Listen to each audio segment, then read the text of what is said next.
pour voir si ça fait des bulles. Si ça fait des bulles, c'est que c'est perforé, sinon pas. Alors, il y a... Voilà donc voilà en quelques mots le schéma. Maintenant, il faut savoir qu'il y a un grand débat déjà au niveau des maîtres du Moyen-Âge, que certains maîtres ont dit que nous ne sommes plus compétents pour faire ce test du filament et du trou et du gonflage, et que n'est cachère que la bête dont le poumon ne présente absolument aucun filament. Alors, évidemment, ça restreint énormément. Dans un abattage, vous avez peut-être 20%, ou suivant les régions et suivant les animaux, entre 10 et 20% de bêtes dont le poumon ne présente absolument aucun filament. D'après ces auteurs, on ne pourrait prendre que ces animaux-là. D'autres disent non, on est capable de faire. Alors, qui sont les auteurs? Ces deux avis se retrouvent dans notre code de loi. Vous savez que nous avons un code de loi qui est constitué par deux auteurs. Le premier auteur de code de loi, ce code de loi s'appelle le Shulchan Aruch. Le Shulchan Aruch, qui a écrit le Shulchan Aruch? Rabbi Yosef Karo, je vois que vous êtes très, très érudit, bravo. Rabbi Yosef Karo, avant d'écrire le Shulchan Aruch, avait écrit un livre monumental qui s'appelait, comme il s'appelait Yosef, il l'appelait Beth Yosef, le monument de Joseph. Et dans ce monument de Joseph, il a écrit toutes les lois qui sont aussi bien dans la vie quotidienne que les lois rituelles, que les lois du droit matrimonial, que du droit civil, etc. Et après, il s'est dit, il faudrait que je fasse un petit memento pour que les gens se rappellent. Alors il a créé ce Shulchan Aruch qui à l'origine était un memento et non pas un code de loi. Et ce Shulchan Aruch est devenu le code de loi du judaïsme. Mais en fait, pour bien comprendre le Shulchan Aruch, vous avez compris qu'il faut aller voir dans le Beth Yosef. Alors, le Shulchan Aruch prend position comme ceux qui disent qu'on ne peut consommer comme animaux que ceux dont le poumon ne présente absolument aucun filament. En hébreu, comment ça s'appelle? Un poumon qui est entièrement lisse? Chalak. Et comme c'est Rabbi Yosef Karo qui est l'auteur de cette exigence du Chalak, quand un animal présente ce caractère entièrement lisse, on va l'appeler Chalak Bet Yosef. Vous avez certainement entendu déjà, c'est Chalak Bet Yosef. Chalak Bet Yosef, ça veut dire, voilà, c'est le poumon est entièrement lisse et il est considéré comme bon pour le Bet Yosef, pour Rabbi Yosef Karo. L'autre partie du Shulchan Aruch, dans le Shulchan Aruch de Rabbi Yosef Karo, il y a des annotations dont l'auteur est Rabbi Moshe Isserles de Cracovie, qui lui a collationné les usages du monde ashkénaze. De sorte qu'en fait, en général, d'une manière générale, dans le Shulchan Aruch, il y a les usages et les lois sur lesquels sont prononcés les auteurs séfarades. Et le Rama, il a rajouté là où il y a divergence avec les auteurs ashkénazes. Et de cette manière, Shulchan, c'est-à-dire Shulchan, c'est une table. Shulchan Aruch, la table mise avec les annotations du Rama, le Rama l'a appelé Mappa, avec la nappe. Il y a la table et la nappe. Avec la table et la nappe, on a fait un ouvrage qui était polyvalent, qui était valable pour toutes les communautés. Donc vous avez compris que d'après le Beth Yosef, on ne pourrait manger que de la viande Chalak Beth Yosef. Et le Rama a dit non, on peut faire le test dont je vous ai parlé. Donc on a maintenant deux standards. On a le standard Chalak Beth Yosef et on a le standard Kasher. Il y a 2 siècles de cela à peu près, peut-être moins, en Pologne, certains maîtres ont dit dire comme le Beth Yosef, c'est vraiment très sévère, très restreignant. Mais d'un autre côté, dire comme le Rama, qu'on est capable de faire de valider chaque fois qu'il y a un filament et qu'on l'a enlevé pourvu qu'il n'y ait pas de trou, c'est un peu léger quand même. Donc ils ont dit on va faire un standard intermédiaire. Que si les fils sont très très fins, alors c'est valable. S'ils deviennent épais, alors on ne permettra pas. Donc c'est entre les deux, parce que s'il y a des fils très très fins, même c'est toujours pas Halak Bet Yosef, mais ça sera quand même on va dans la direction de ce qui est plus fin, il y a moins de filaments. Alors il fallait trouver un autre nom pour ce nouveau standard. Alors, comme ça se passait en Pologne on parle quelle langue? Les Juifs parlent quelle langue? Yiddish. Alors comment on dit Halak? Halak c'est de l'hébreu. Comment on dit Halak en Yiddish? Glat.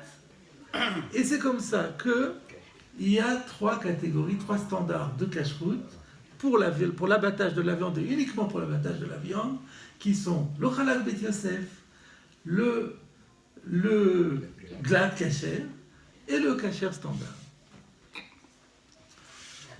Alors, donc, il y a des gens qui disent, moi je mange que Halak Bet Yosef, par exemple. Alors, il faut savoir qu'en Afrique du Nord, on ne mangeait pas Halak Bet Yosef. C'est bien que le Rabbi Yosef Karo l'ait dit, en Afrique du Nord, il y avait beaucoup de lois, beaucoup de règles sur lesquelles on s'était plutôt servi du Rema de Cracovie que de Rabbi Yosef Karo. Et une des raisons, c'est que beaucoup de législations adoptées par le Rema sont fondées par des maîtres d'Afrique du Nord. Il est très fréquent que le Rema, par exemple, s'appuie sur le Rivache. Et c'est très souvent le Rivache. Qui était le Rivache? Rabbi Yitzhak Bar Shechet Bar Fat, qui était rabbin à Alger. Donc, pardon? 1300, je crois. 1700 ou 1300 Non, il fait partie des expulsés des Juifs d'Espagne. Donc l'expulsion des Juifs d'Espagne, c'est en 1492. Donc on est au 16e. En fait, lui, il était jeune, très jeune au moment de l'expulsion des. Donc il a vécu au 16e siècle, dans les 1500 et quelques. Et il était donc rabbin à Alger. Et donc, d'ailleurs, le Mishnah Brura, vous avez certainement dû nous parler, qui est aussi un grand décisionnaire ashkénaze, et ben, il cite pratiquement à chaque page le Maté Yehuda. Le Maté Yehuda, c'est qui? Rabbi Yehuda Ayash, encore une fois, rabbin à Alger. Donc c'est assez intéressant. Entre l'Europe ashkénaze et l'Afrique du Nord, il y avait énormément d'échanges. Et c'est ça qui explique qu'en Afrique du Nord, on prenait de la viande kasher stam. Et puis, donc, il y a des gens qui prennent du glat. Donc, conclusion. Maintenant, venons-en à la réalité des choses. Comment ça se passe au Bédine de Paris? Au Bédine de Paris, alors, pour les volailles, toutes ces questions n'existent pas. Donc, si quelqu'un dit « je mange glat » ou « je mange Halak Bet Yosef », vous pouvez lui donner de la volaille, il n'y a aucun problème. C'est polyvalent, ça marche pour tout le monde. Maintenant, venons-en pour les quadrupèdes. Alors, en ce qui concerne les bœufs, les bovins, alors, quand on fait la shrita, on va trouver une partie, un pourcentage qui va être Halak Bet Yosef, on va avoir un autre pourcentage qui va être glat, et on va avoir un dernier pourcentage qui est kasher. Et par conséquent, on va mettre des tampons en conséquence. Aujourd'hui, de plus en plus, nous avons maintenant on peut trouver de la viande sous vide, et ça fait partie des nouveautés que nous avons apportées dans les années précédentes, c'est que dans la viande sous vide, vous allez avoir kasher, mourchal, mais il y aura aussi écrit glat, Halak Bet Yosef ou kasher. Donc en fait, au Bédine, on peut parfaitement manger kasher ou glat et Halak Bet Yosef. Plus que ça, en ce qui concerne les agneaux et en ce qui concerne les veaux, le Bédine de Paris n'accepte que le Halak Bet Yosef. Donc là, si vous achetez de l'agneau ou du veau, à ce moment-là, il n'est que Halak Bet Yosef. Donc si vous recevez chez vous à la maison quelqu'un d'Israël qui dit « moi je mange du Halak Bet Yosef », eh ben, vous prenez lui, achetez-lui ou de la volaille, ou de l'agneau, ou du veau, vous êtes tranquille. Il ne sera pas marqué. Ça ne sera pas marqué parce que par défaut, on devrait le marquer en vérité. Qu'est-ce qu'on perd à le faire? Oui, peut-être que c'est possible que c'est fait dans certains. Il est possible que certains le fassent. En tout cas, je vous le dis parce que même si ce n'est pas fait, sachez que c'est le cas. Voilà pour. Alors, je voudrais peut-être rajouter encore quelque chose au niveau du crédit du Bédine de Paris. Il est très difficile de comparer un standard de cacheroute en matière d'abattage rituel avec un autre standard de cacheroute d'un autre rabbinat, parce que suivant les lieux, suivant les lots d'animaux, les résultats sont complètement différents.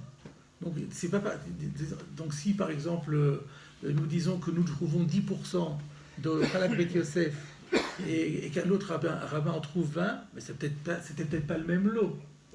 Mais il y a 2 ans de cela à peu près, on a eu une occasion qui s'est présentée où pour les établissements Salem, nous avons procédé à un abattage en Pologne.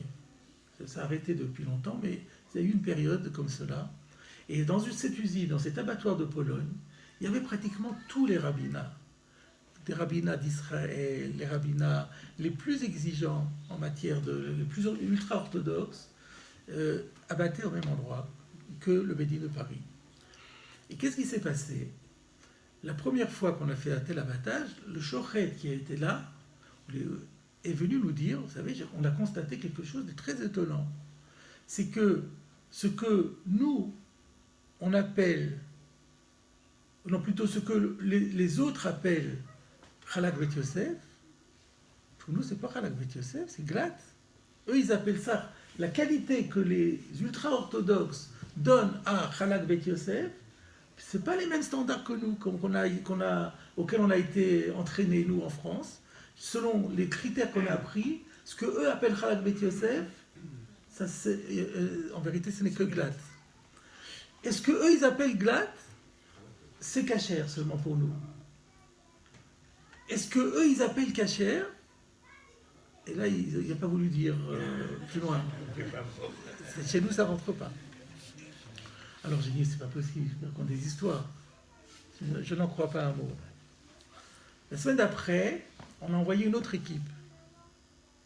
Mais l'autre équipe est revenue avec le même résultat, avec la même réaction. 3e équipe, 4e équipe, ils ont tous dit la même chose. C'est au point que il est très probable que le kasher basique du Beddin équivaut au glat de la plupart des autres rabbinats. Pour vous dire, hein, c'est extraordinaire. Alors, je n'ai pas les preuves absolues, mais je vous ai dit exactement ce dont je dispose, et c'est encore vérifiable dans d'autres.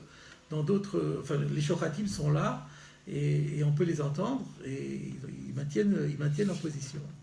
Et c'est possible parce que c'est des questions de critères.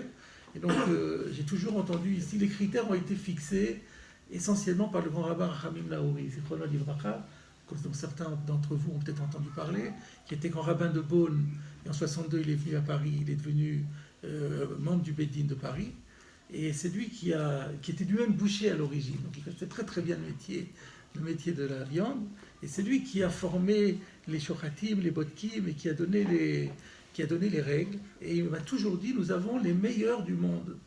Moi, je trouvais qu'il exagérait, je me pensais que c'était une petite exagération séfarade, mais je me rends compte que c'était effectivement la réalité. Voilà ce que je voulais, voilà essentiellement le message que je voulais vous donner en introduction sur la notion de viande. Maintenant, vous saviez exactement ce qu'il en est de la viande, de la qualité de la shrita du Bédine de Paris et de la signification de ces termes que les gens utilisent sans savoir. Donc, vous savez qu'il y a kasher, il y a halak, il y a glad, et il y a halak bet Yosef. Voilà. Alors, cela dit, le Bédine de Paris, c'est pas que la viande, c'est encore beaucoup de choses. Et rien qu'aujourd'hui, par exemple, puisqu'on aime bien parler de ce qui est actuel, ce matin, j'étais au moulin des Osmos. J'étais au moulin des Osmos, c'est près de Dreux. Qu'est-ce que j'allais faire là-bas?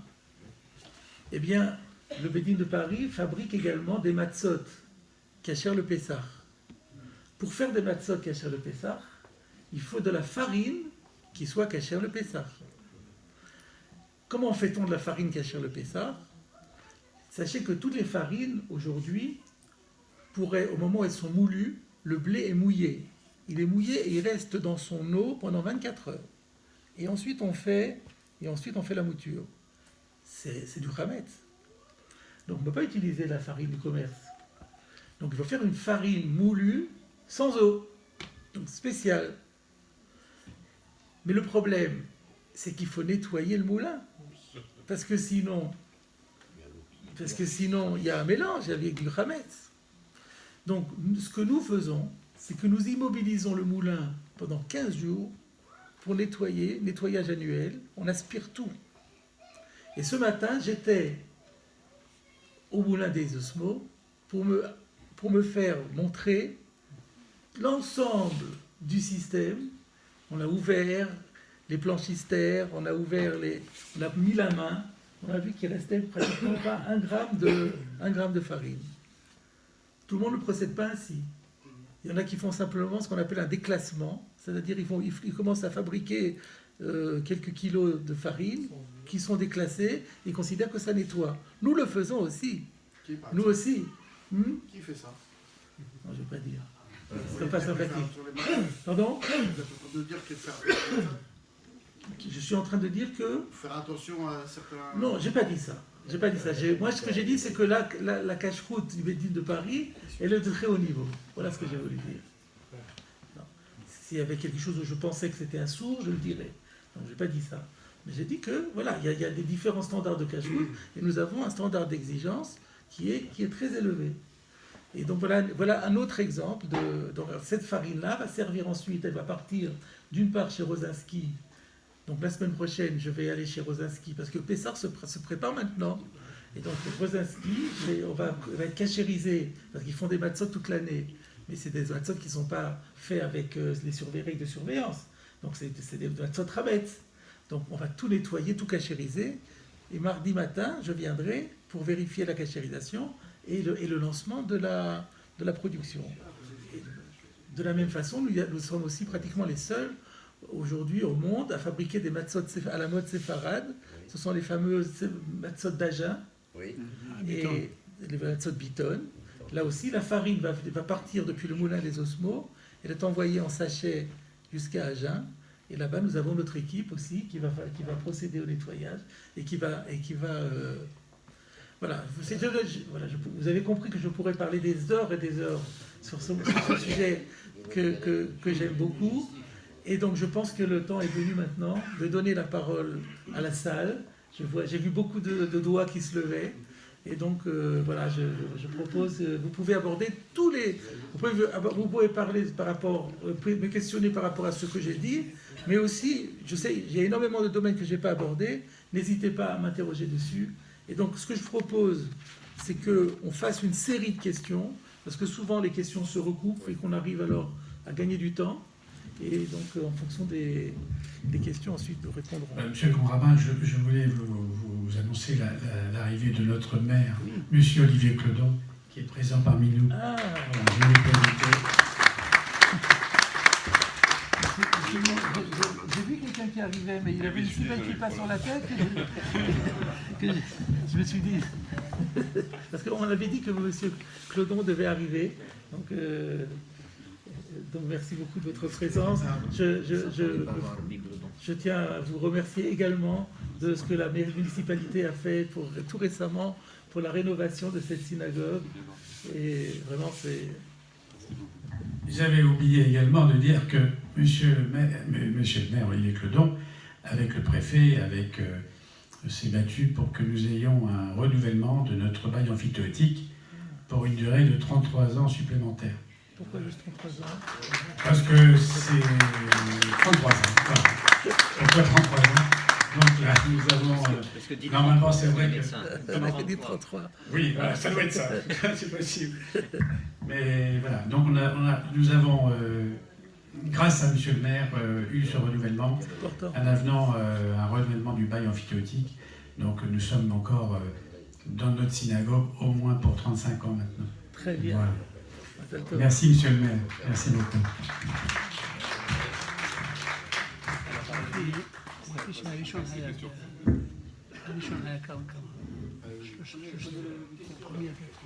Alors, les questions.